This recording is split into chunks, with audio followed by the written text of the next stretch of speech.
रोहित चुपचाप एक कोने में बैठा हुआ पंकज चाचा के लगाए ब्लेम और एलिगेशन सुन रहा था। उसने क्यों अनिका को ऑपरेशन करने के लिए चुना, इसका जवाब तो वो खुद नहीं जानता था। बस उसे यकीन था कि ठीक 4 दिन बाद दादी माँ को होश आ जाएगा। रोहित, कुछ ही देर में बड़े बड़े पॉलिटिशियंस और मीडिया वाले भी यहाँ पहुँचने वाले हैं। तुम्हें आज पूरी दुनिया के सामने ये बताना होगा कि आखिर क्यों तुमने बिना किसी फैमिली मेंबर की इजाजत लिए माँ को इतने बड़े खतरे में क्यों डाला है। पंकज और आयुष रोहित पर प्रेशर बना रहे थे जवाब देने के लिए। तभी वहां दादी माँ के आईसीयू रूम से डॉक्टर शालिनी बाहर आईं। पंकज चाचा और आयुष कमरे में मौजूद पूरे मारवा खानदान को रोहित के खिलाफ भड़काना चाहते थे, जो रोहित के लिए हर फैसले की तारीफ करते थे। आज उन सबको रोहित की नीयत पर शक हुआ था। आखिर रोहित सच में अपने बेटे को बचाने के लिए इस हद तक गिर गया था। रोहित, उठो और परिवार के लोगों के साथ बात करो। कह दो उन्हें कि ये सब झूठ है। तुमने जिस डॉक्टर को दादी माँ के ऑपरेशन के लिए चुना था, बता दो इन्हें कि वो डॉक्टर कौन है। आज पूरे देश की नजर हम पर है और मैं नहीं चाहता कि कंपनी की जिम्मेदारी अब किसी ऐसे इंसान के हाथ में रहे जो अपने और अपने बेटे के निजी फायदे के लिए कंपनी के उसूलों को और कंपनी के प्रिंसिपल्स को ताक पर रख दे। मारवा इंडस्ट्रीज के बोर्ड ऑफ डायरेक्टर्स और मेरे प्यारे फैमिली मेंबर्स, मैं आप सबका शुक्रिया करता हूँ। आप सब बस आज शाम तक यहीं रुक जाइए, क्योंकि आज शाम तक दादी माँ को होश आ जाएगा। रोहित की ये बात सुनते ही कमरे के लोग अचानक एकदम से शांत हो गए। पंकज और आयुष ये सुनकर हैरान हो गए। आप इतनी श्योरिटी से कैसे कह सकते हैं कि दादी माँ को शाम तक होश आ जाएगा? चलो ठीक है, हम सब यहाँ अपना अपना काम छोड़कर बैठ जाते हैं शाम तक, लेकिन क्या तुम भी ये मानोगे कि अगर माँ को शाम तक होश नहीं आया तो तुम आर्यन को मारवा खानदान से बेदखल कर दोगे और कंपनी के हेड की कुर्सी भी छोड़ दोगे? पंकज चाचा की ये बात सुनकर सबको शौक लगा था। कमरे की एक साइड में खड़ी डॉक्टर शालिनी ये सब कुछ सुन रही थी।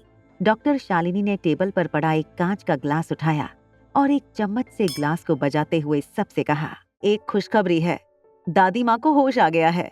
डॉक्टर शालिनी की अनाउंसमेंट सुनते ही एक नर्स दादी माँ को व्हील चेयर में बाहर लेकर आई। दादी माँ जैसे ही बाहर हॉल में आई, पूरे परिवार को एक साथ देखकर वो खुश हो गयीं। सभी लोग बारी बारी दादी माँ के पास आकर उन्हें मिलने लगे।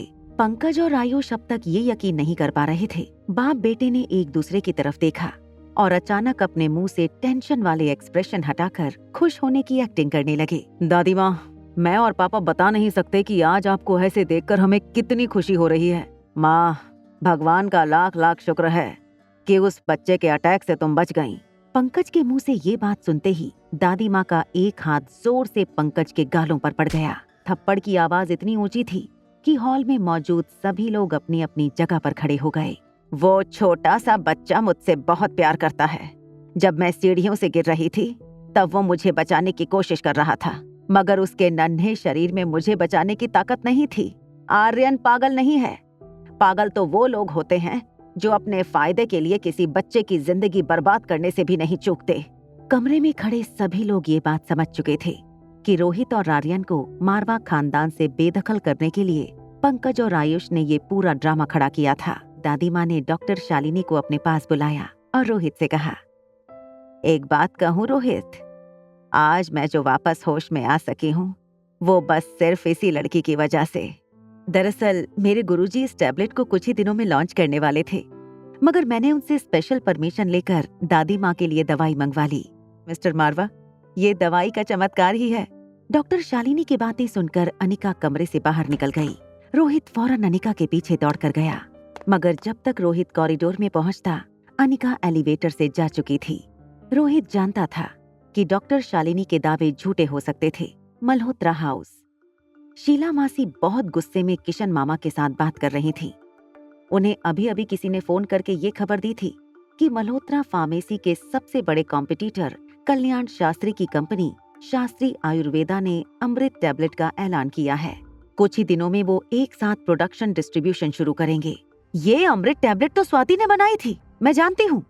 ये कल्याण शास्त्री कैसे क्लेम कर सकता है कि ये टैबलेट्स उसने बनाई है? ये सब स्वाति की गलती है।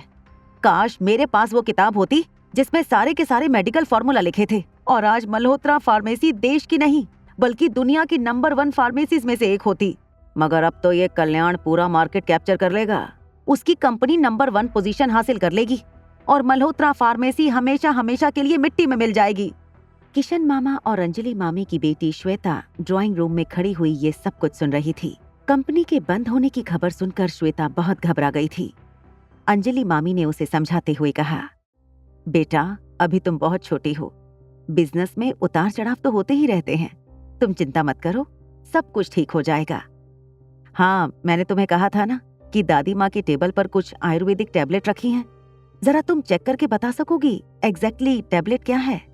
ये कहते हुए अंजलि मामी श्वेता को दादी माँ के कमरे में ले गई। जैसे ही उन्होंने दरवाजा खोला, अंजलि मामी ने देखा दादी माँ खिड़की के पास खड़ी हुई अपनी आंखें मसल रही थीं। अंजलि मामी दौड़कर उनके पास गईं और उनसे पूछा, मम्मी जी क्या हुआ? क्या हो रहा है आपको? श्वेता ने अपनी दादी को पकड़कर बेड पर बैठाया और पूछा, दादी आप अपनी आंखें क्यों मसल रही हो? दादी माँ ने जवाब देते हुए कहा, दरअसल मैंने वो आई ड्रॉप्स और वो टैबलेट कल रात को खाई थी और मुझे लग रहा है मेरी आंखों में कोई रिएक्शन हो रहा है। आगे की कहानी जानने के लिए देखें अगला एपिसोड सिर्फ पॉकेट एफएम के यूट्यूब चैनल पर। और एक लड़की को देखा तो के सारे एपिसोड को सुनने के लिए डिस्क्रिप्शन में दी गई लिंक से डाउनलोड करें पॉकेट एफएम ऐप।